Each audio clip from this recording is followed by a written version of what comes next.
Ayun guys, dahil malamig ang panahon ngayon, baba na tayo ng sakto sa tag-ulan. Yung tipong humihigop-higop ng sabaw. Kaya tadali tayo ng sinigang sa gabi na baboy. Buto-buto. Ayan, at ginisa at nilagay na natin yung mga buto-buto ng baboy.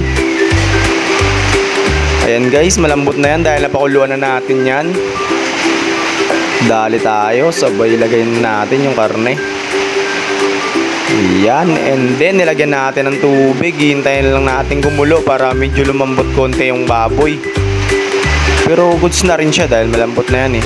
At nilagyan natin yung sigang sa gabi.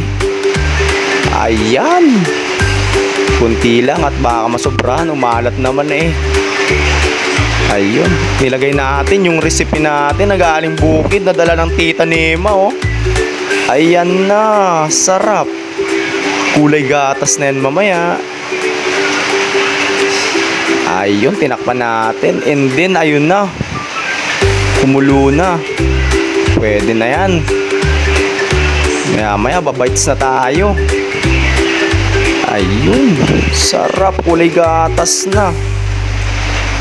Ayun. Ayan na. Ready to bite. Sakto-sakto sa tag-ulan. Salamat.